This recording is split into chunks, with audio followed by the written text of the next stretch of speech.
ni le bien qu'on m'a fait, ni le mal, tout ça m'est bien égal. Non, rien de rien. Non, je ne regrette rien. C'est payé.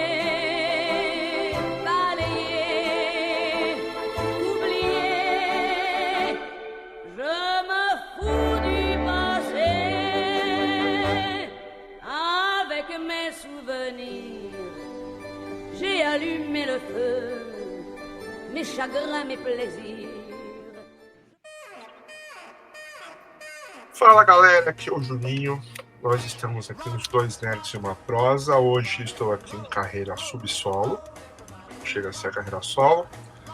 Mais um Momento no Ar, que é um quadro nosso aqui, onde a gente conversa com o Gonçalo Júnior sobre as publicações da editora Noir. E eu tenho aqui um dos meus favoritos, a nossa heroína aqui de roupas curtas, a biografia da Betty Page, né? Vamos falar com o nosso amigo Gonçalo. Gonçalo, o que você fala desse livro aqui? Esse momento no ar. Salve, que prazer estar com vocês de novo. Betty Page, rapaz, que você sabe que esse livro ele é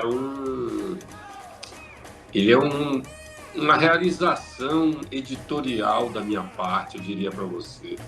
Eu tomei conhecimento desse livro quando eu passei uma temporadazinha, mini temporada de acho que 2 meses em Londres, em 2000 acho que foi 2001 ou 2000. Acho que foi 2000 que tinha aquele papo de que ia ter um bug do milênio, né? A virada, né? A virada. E o Réveillon lá. No aeroporto eu encontrei esse livro. Fuçando lá, encontrei esse livro e eu vi lá, pô, como é que...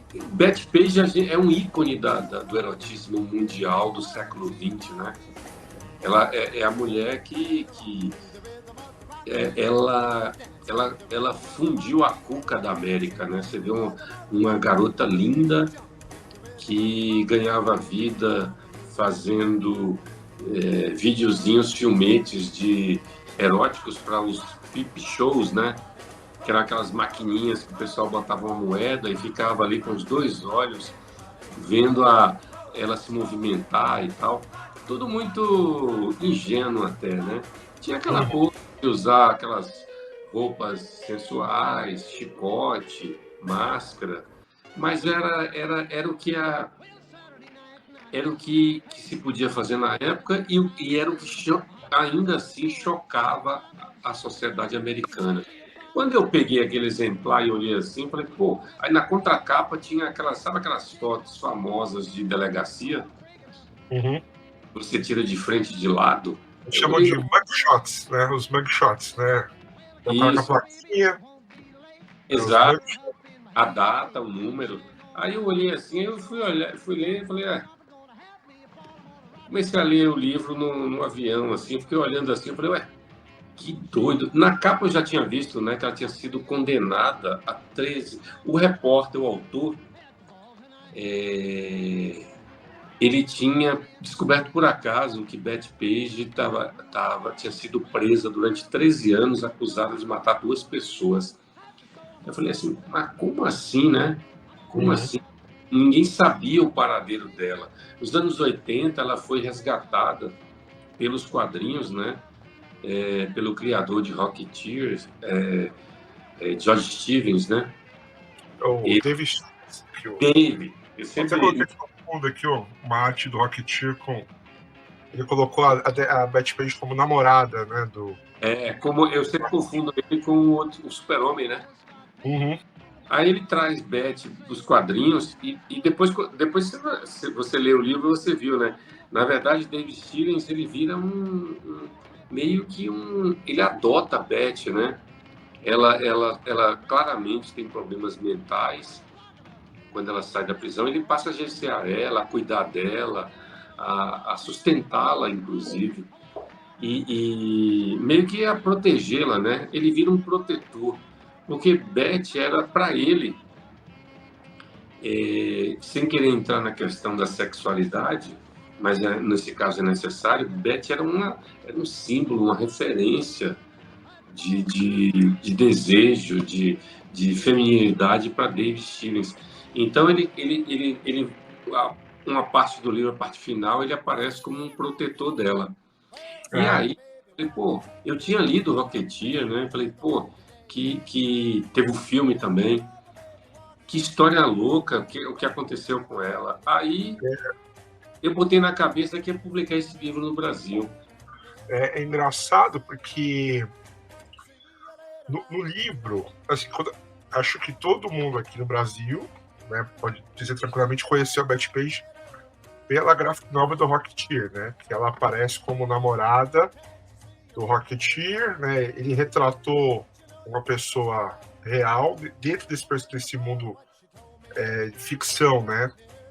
Só que, pelo que tem aqui no livro e qualquer pesquisa simples de internet, a Betty Page não é só um símbolo de talvez um dos maiores mitos do erotismo, assim, a figura dela, né? Mas tem um movimento ainda de pessoas que ainda cultuam a imagem dela, não só dessa coisa do erotismo, do bondade, lá, que as coisas de pessoa amarrada, essas coisas, né? Mas tem um movimento de um pessoal que ama essa cultura fim dos anos 40, 50, e se veste como rockabilly, anda de moto e faz tatuagem.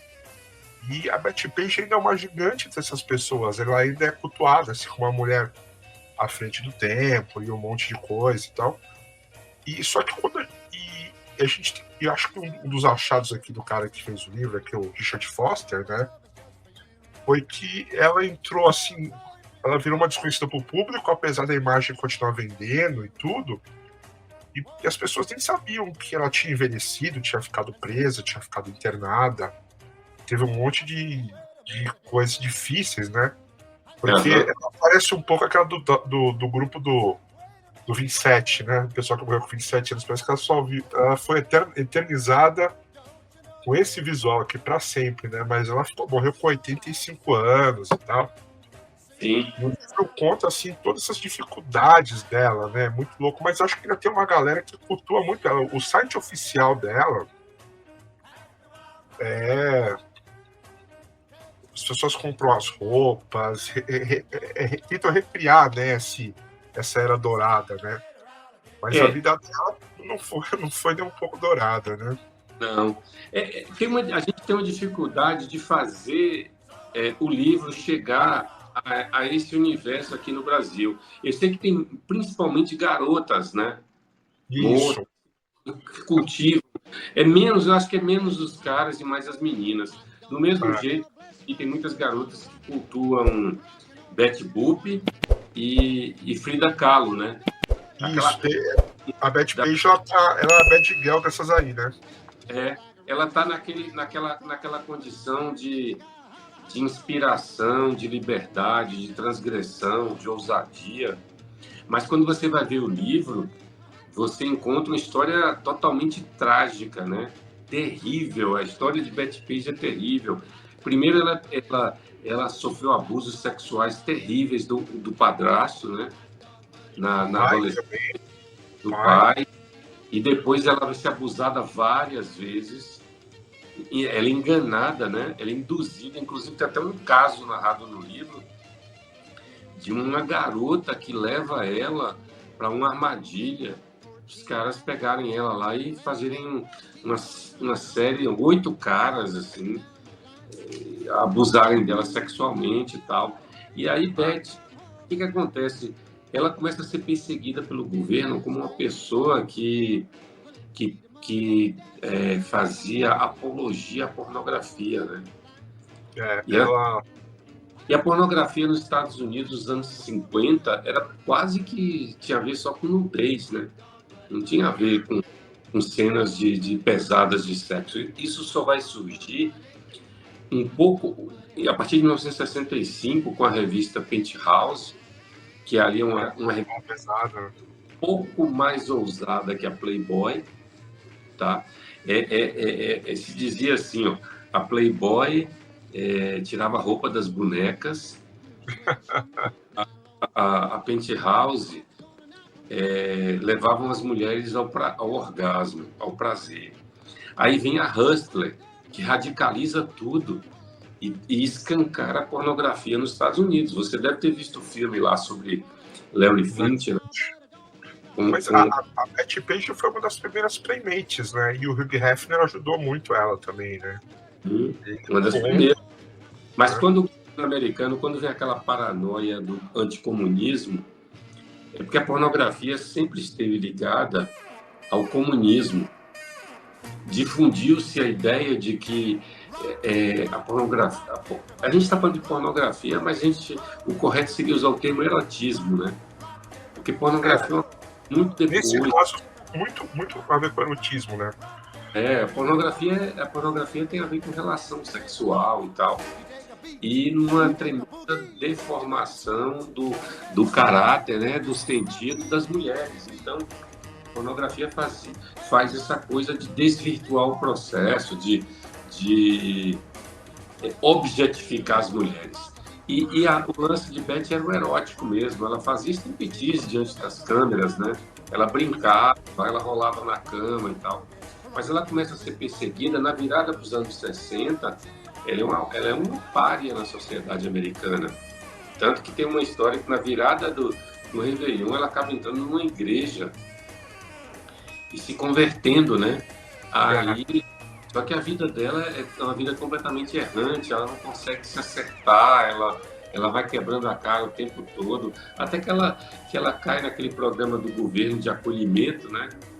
E ela acaba tentando matar, no caso, 2 famílias, ela tenta matar 2 pessoas nesses acolhimentos, e ela acaba internada. Agora, a loucura de Betty foi a sociedade americana, o governo, o status quo, né? Os moralistas, a extrema-direita que enlouqueceu Betty, levou à loucura. A violência, o abuso, né? A falta de respeito e de proteção à mulher, tudo isso você não tinha na época de Betty uma visão que você tem hoje, de que as mulheres hoje elas têm onde recorrer, a proteção policial, da justiça. E na época de Betty não, ela andava para um lado para o outro, totalmente perdida. Aí ela acaba pirada mesmo, ela surta, né? E interessante essa coisa que ela foi perseguida, porque pelo que conta no livro, que o negócio da pin-up eram fotos que ficavam presas num alfinete, né? E aí os adolescentes, as pessoas compravam as fotos como se fosse por catálogo, né? Tipo, que roubava do cinema. Aí o cara começou a vender fotinhas, aí começou a tirar fotos dela e ela sempre surpreendia. Às vezes tinha mulheres que eram muito vulgares ou coisa assim, e ela sempre muito fotogênica, né? Inclusive tem um lance legal que ela tinha uma melhor amiga fotógrafa, que era sócia do dono do estúdio. Ela fazia biquínis e tal. Só que aí essas fotos elas eram reproduzidas por encomenda, né? Tipo, chegava um cara e falava, dá 10. Aí o pessoal começou a perceber que os adultos, né, que os caras mais velhos, começaram a consumir muitas fotos onde tinha as pessoas amarradas, essas coisas assim, né? Uhum. E aí você me corrige se estiver errado. Era um tremendo material assim dela, e parece que apareceu como no silêncio como no Sedução de Inocente, né? Acho que apareceu aí um menino escoteiro enforcado, e aí tentaram conectar as coisas, sacar essas bruxas, ela teve que depor, o estúdio quebrou, né? O pessoal teve que destruir material, pagar um monte de coisa, ir preso, e ela acaba na pior, né? Essa é uma faceta, Júnior, da história do livro, que é uma viagem ao mundo do sexo nos Estados Unidos, né?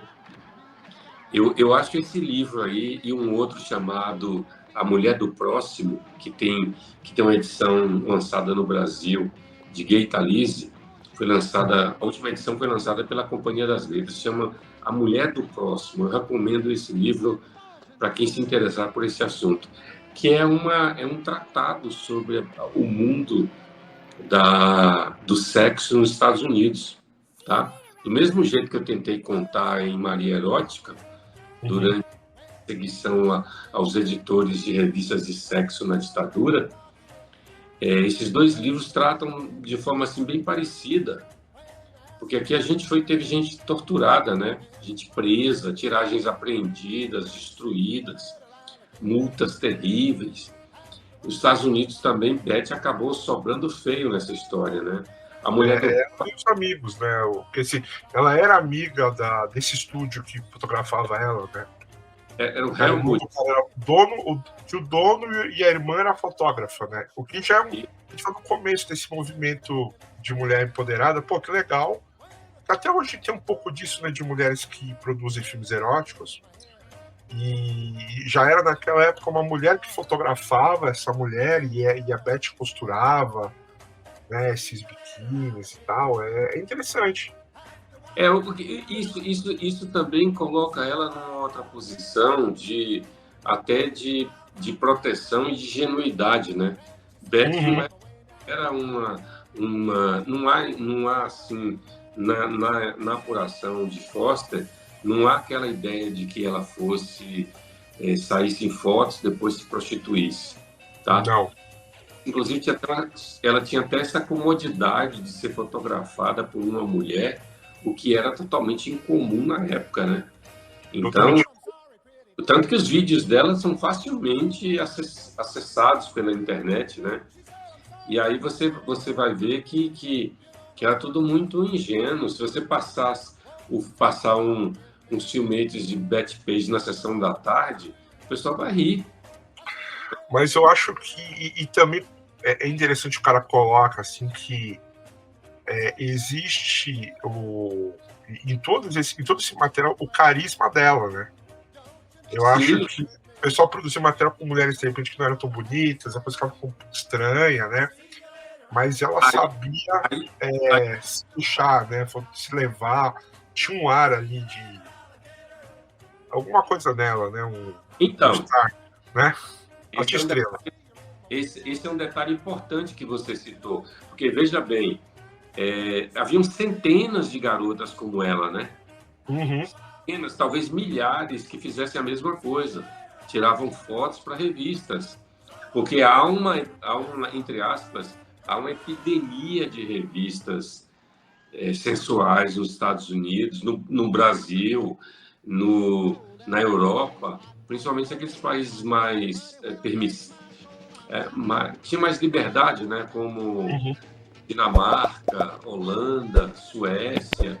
Esses países eles lidavam melhor com essa ideia do erotismo impresso.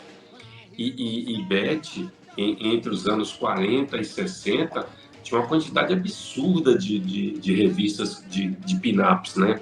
De garotas sensuais, com uma afinidade de mulheres, assim, acho que ninguém nunca mapeou, mas eram milhares. E por que só Beth se transformou nesse fenômeno sem ser uma estrela de cinema, né?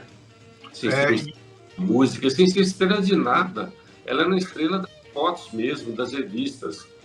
Então, a beleza, o carisma e o magnetismo que ela tinha diante das câmeras, né?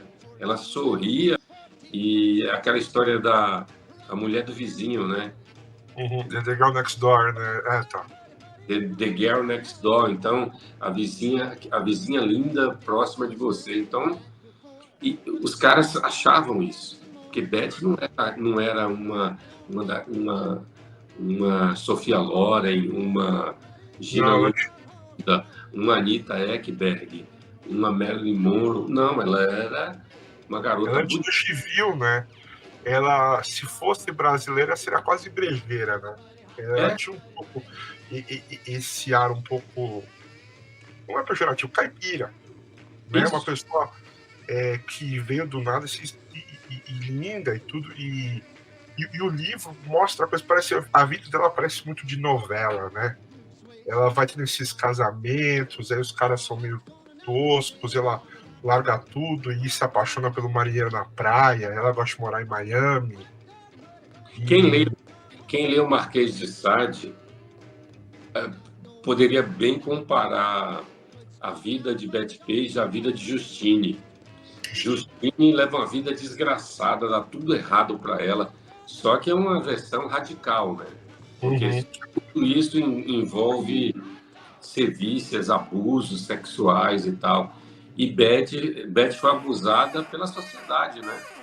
Por E uma... eu me perdi aqui no devaneio, mas ela tentou realmente ser uma atriz, né? Ela chega a fazer umas pontas, mas aí os acabam aí, se enganando pelos produtores. Ela pega aí, enquanto ela arrumava um emprego de secretária, implorava nos estúdios para ter uma ponta e tal.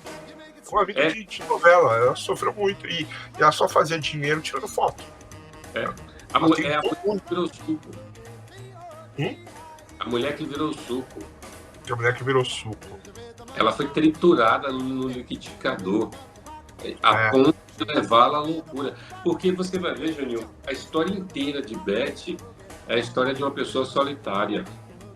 extremamente solitária. Ela nunca teve ninguém ao lado dela ali para dar um apoio. Assim. Ela nunca se sentiu protegida. Ela não podia recorrer a nada, nem a família, né? A mãe, por exemplo, meio que por ciúme, né? Isso, a Porque mãe tinha uma relação de competitividade com ela, né? A mãe é muito, competia com é coisa muito de comum. namoro, vestidos. É É, muito louco. é muito comum isso, essa coisa de guerrinha entre mãe e filha, né? Mas também a impressão que eu tive no livro é que a sociedade lá é muito diferente, né? Tipo, qualquer passo adiante de um policial ali, o cara te metralha à luz do dia, né? Aqui ou à noite. Mas eu não sei, acho que a impressão, o que o cara passa no livro, que essa perseguição contra ela foi um tanto exagerada, né? E acabou gerando mais problemas psicológicos e tudo isso, né? Mas É, ela atacou uma senhora. Isso é verdade. Teve uma senhora lá que ela atacou de verdade, machucou. A pessoa não quis contar o livro, né? Contar direito como foi. É é, difícil.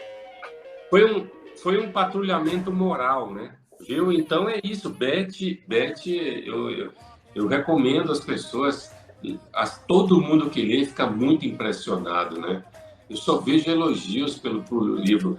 Pô, e tem um belíssimo projeto gráfico de André Hernandes, né? Muito, muito legal, porque é como essas fotografias, né, estouradas que a gente faz zica, né? Tipo, Reticuladas, né? piadas, né?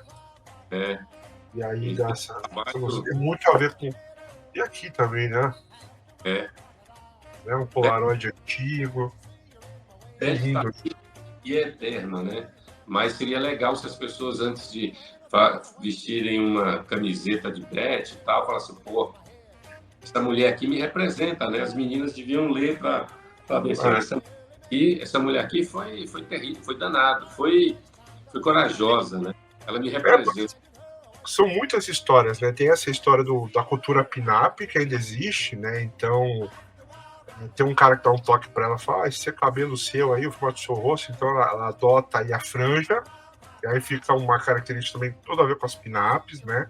É, E aí passa por essa caça às bruxas, né? A loucura, essa coisa da igreja que começou a ter lá nos Estados Unidos, aquelas igrejas que faziam programas na TV, né? Que eram muito populares lá, e ela pira um pouco nessa. E pra gente que é fã de quadrinhos, tem essa coisa do Dave Stevens, né? Que ele era um designer, ele fazia um monte de trabalho. Ele não era um quadrinista clássico, ele produziu pouco, mas ele criou o Rocketeer, né? E colocou ela como namorada do personagem principal e acabou ajudando nesse revival dela. Ela já estava velhinha e ele fez as pessoas redescobrirem, né? A Betty Page, e ele ajudou ela até o final. e ela, inclusive, ele ajudou a transformar ela numa personagem, né? Uma São, personagem. são várias minisséries. Eu devo ter aqui umas 4. E, Então, e, a, E eu não sei se você tem alguma. Agora tem umas que ela é a heroína, né? Ela versus a Vampirella, ela no. É, Tem uma série que ela é a heroína agora. Algumas então, coisas. essa eu não vi, mas nos anos 80, quando David Stevens meio que passa a agenciar ela, né, a cuidar dela, tem uma produção bem interessante. Nunca saiu nada no Brasil, né? Nunca saiu. Não. Você falou aí, se não me engano, talvez tenha saído essa versão Vampirella. Não sei, mas sai sempre, tá sendo agora bastante coisa dela. Uhum. Assim, o que tem nos anos 80 é o Dave Stevens, aí tinha uma artista, Olivia Bernardines, e aí ela, até colocar para o Gilson colocar aqui, que ela fazia pinturas, né, das fotos preto e branco da Beth, assim, e acabou também fazendo muito sucesso essa releitura das imagens antigas. Eu tenho até um quadro aqui, ó. Ela fazia as coisas coloridas, assim, e tal. É. Né? Olivia ajudou muito a refazer Beth ressurgir, né? Uhum. Então, assim, olha quanta coisa interessante tem no livro, né? Tem esse drama, tem um pouco da história da pornografia, de certa forma, né? Desse moralismo, né? Essa vida dessa mulher, pô, dentro desse livro aqui, você tem muita coisa para aprender. Tá fazendo o metrô. Exatamente. É um antídoto contra a moral e os bons costumes, no pior sentido dos dois termos, né? Isso. Do mal que pode causar e o que é lutar contra isso, né? Essa expressão, lutar pela moral e os bons costumes, geralmente é uma coisa que é uma bandeira de incoerência, de intolerância, de racismo, de misoginia, de tudo. Então, eu sempre desconfio dessas pessoas. Tá? Eu também.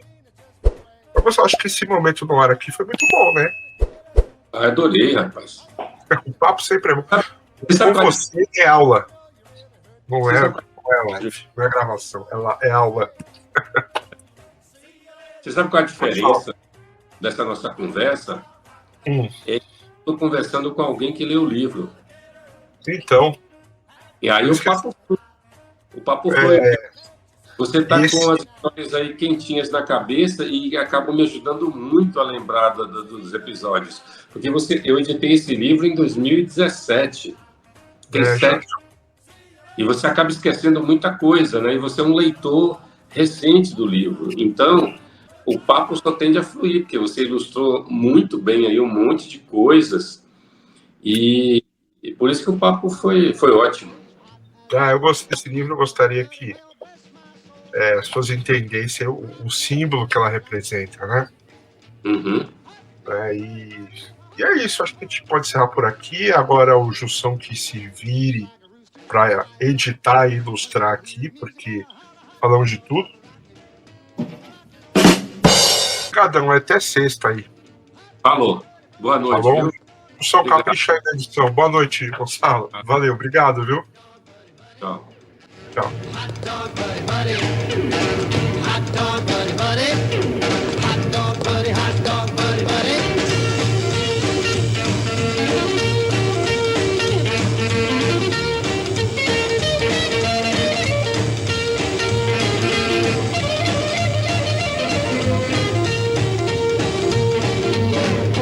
Days, 14 fights, 14 lefts and 14 rights, and I'm rocking on down the line.